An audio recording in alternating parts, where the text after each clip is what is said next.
Hello, everybody. Doc Jean Ruder here, your guide for foreign trained physical therapist application here to the US.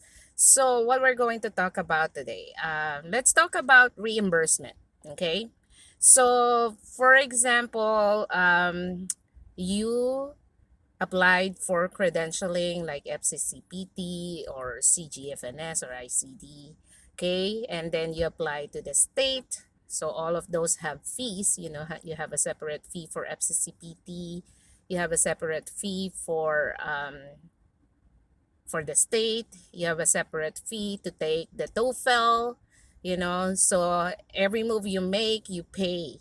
And one very important thing that you have to do is to keep your receipt in a safe place or scan them, okay, and keep them in a soft copy in the computer. Okay, all the receipts must be kept. The reason for that is that there are agencies and employers, if they hire you and you qualified and they file a petition for you, and you can see this in the contract, okay, that they're going to reimburse your expenses in taking your NPTE. Okay. So in my case, the agency did reimburse the examination costs, you know, the NPTE cost, the FCCPT, and application to the state. I just do not know. I think in my case they did not reimburse me for the, you know, plane ticket and the hotel accommodation when I took my NPTE.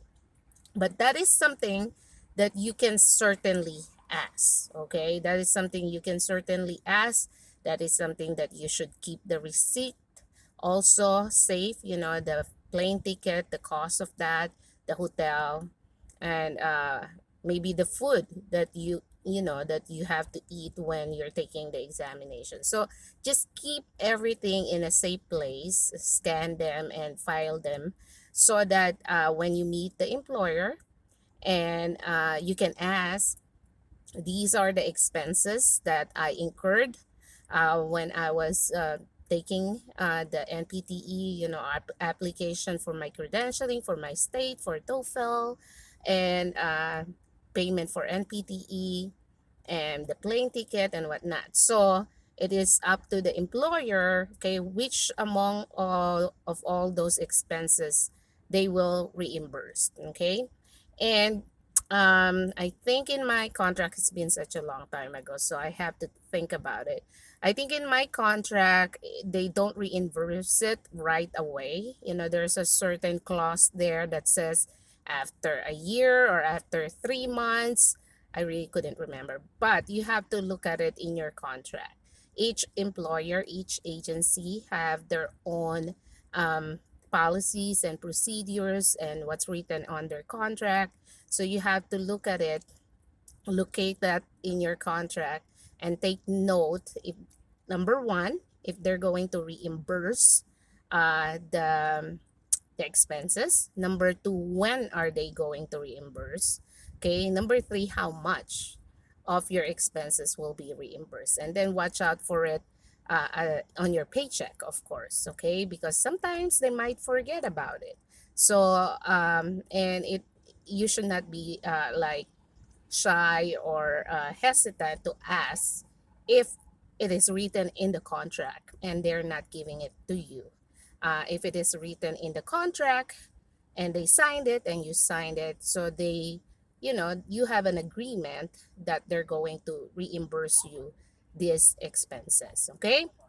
So again, the main point that I'm saying here is, if you're going to initiate your application here to the US without any agency or employer yet, okay, which you can do that on your own. Of course, you need an agency or employer to petition you with a visa, working or immigrant visa. But for application for the state, for FCCPT, to take the TOEFL, though, and to take the NPTE, you don't need an employer or agency for that. Okay, you just need an employer or agency for the visa processing. Okay, so the main point is with every expense that you incur, that you make, you have to keep the receipt in safe file them, and then have a good communication with the agency or with the employer when they are interviewing you, or when you start, before you start, or before you sign the contract, to be clear uh, what are they going to reimburse, how much of it are they going to reimburse, and when will you expect the reimbursement. And be sure to watch out for that on your paycheck. Okay, and ask them. If they're not giving it to you, then you just give them a soft reminder that we talked about this before I started, and I'm just wondering when will my expenses for my license be reimbursed. Okay, guys? All right, so I hope that is helpful for you, for foreign trained physical therapists, in your application here to the US. If you have any other questions, clarification, suggestion, just hit the comment button below and send me the question so I can answer them and I can better serve you guys and know what you need. And just go ahead and have a great day for now. Until the next video, stay blessed.